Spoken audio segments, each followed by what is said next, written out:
नमस्कार मेरे बच्चों, आज हम 8वीं कक्षा का तीसरा पाठ यानी गाना बजाना यह सीखेंगे, उसकी जानकारी प्राप्त करेंगे। गाना बजाना यह जो पाठ है उसके लेखक रामवृक्ष बेनीपुरी यह है। लेखक परिचय। जन्म 1899, मुजफ्फरपुर बिहार।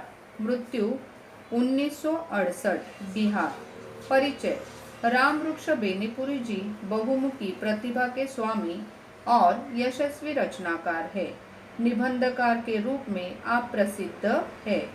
प्रमुख कृतियाँ अमर ज्योति, तथागत, नाटक, माटी, गेहूं और गुलाब निबंध।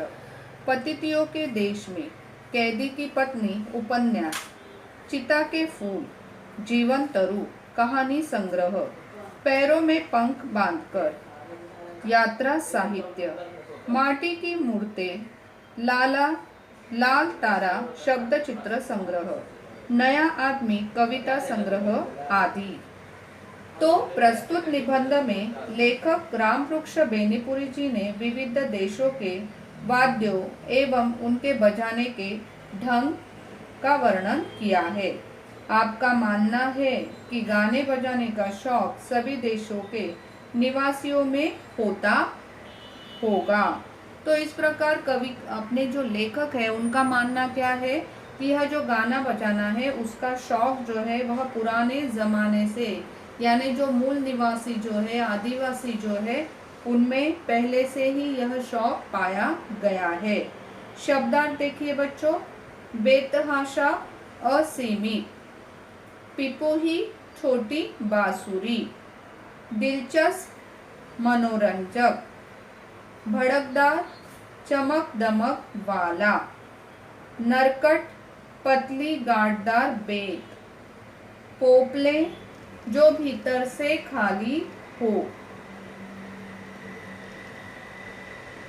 धन्यवाद। अभी आगे देखिए बच्चों। अभी हम लोग पाठ का जो परिचय है, पहला परिचय, वहां पर हम लोग ध्यान देंगे। पी पी पू पू, कोई बच्चा बेतहाशा रो रहा है। चुप कराने की कितनी भी कोशिश आप कर रहे हैं, वह चुप नहीं होता। बस आप एक पिपू ही लेकर उसके नजदीक बजा दीजिए, वह चुप शायद मुस्कुरा भी पड़े और उसे लेने के लिए जिद तो करेगा ही। पिपू ही यानी छोटी सी बांसुरी। तो कौन सा एक आध बच्चा अगर बहुत रो रहा है, असीमित यानी बेतहाशा, जो रुकने का नाम नहीं ले रहा है, जैसे छोटे बच्चे रोते हैं, तो ऐसे रोते हुए बच्चे को अगर हाथ में आप क्या दोगे, पिपुही यानी छोटी बांसुरी अगर ला कर देते हो, तो यह जो बच्चा है रोना भूल जाता है और मुस्कुराना शुरू करता है। और वह जिद भी करेगा कि वह आप लोग उसे क्या दे, पिपुही लाकर दे। अगला परिचय। बाजे में यह करामात है ही। लोगों का तो कहना है कि जिस समय मनुष्य जाति अपनी बचपन में रही होगी, विद्या बुद्धि का आज जैसा विकास नहीं हुआ होगा।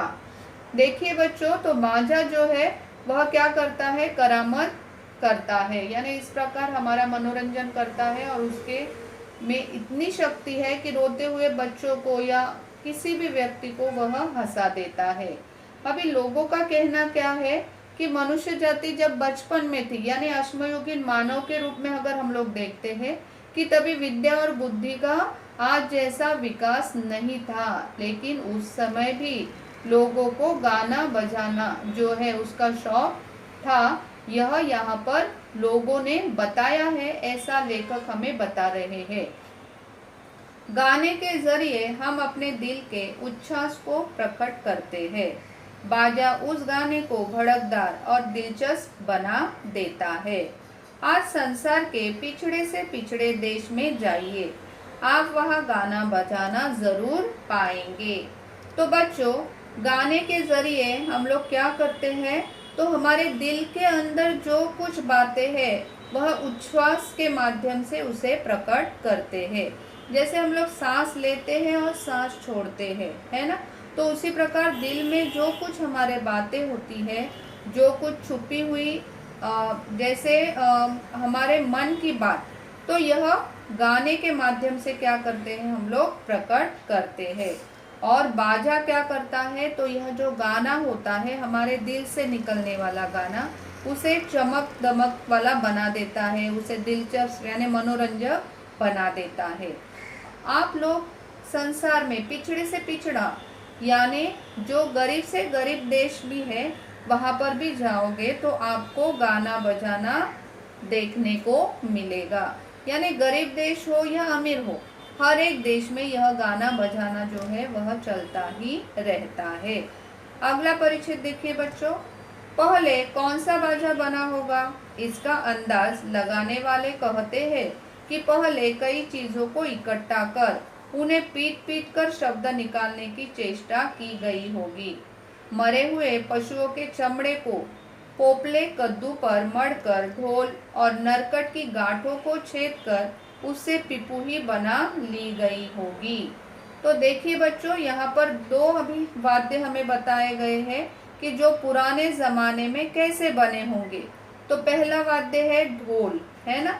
तो ढोलक जो है, ढोल जो है वह कैसा बना है, तो पशु जो होते हैं उसका चमड़ा, वह चमड़ा लेकर किस पर लगाया जाता था, तो पोपले कद्दू पर। पोपला यानी जो भीतर से खाली है, कद्दू यानी मराठी में हम लोग भोपड़ा कहते हैं। तो यह भीतर से जो खाली है उस कद्दू के ऊपर क्या लगाया जाता था, तो पशुओं का चमड़ा, पशु से मिलने वाला जो चमड़ा है वह उस पर लगाकर यह ढोल बनाया जाता था। और दूसरा वाद्य कौन सा है, तो पिपुही। पिपुही यानी छोटी सी बांसुरी। तो छोटी सी बांसुरी कैसे बनाई गई थी पहले जमाने में, तो जैसे नरकट यानी नरकट की जो गांठें होती है, नरकट यानी बेत, हाँ, तो आपको चित्र में यहाँ पर पेड़ दिखाई दे रहा है, तो यह नरकट यानी बेत का पेड़ है।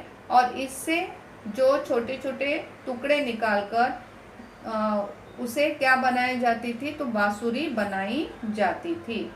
आगे देखिए बच्चों, किसी पोपली चीज में छोटे छोटे कंकड़ रखकर उसे हिलाने डुलाने पर एक प्रकार का स्वर निकलते देखकर झुनझुना बनाने की कल्पना की गई होगी। तो झुनझुना जैसे हम लोग मराठी में कहते हैं खुड़खुड़ा, है ना।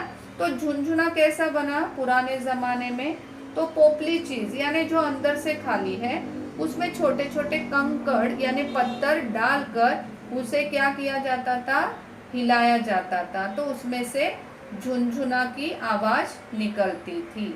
आज भी बहुत से देशों में 3 बाजे हैं, ढोल, पिपुही और झुनझुना।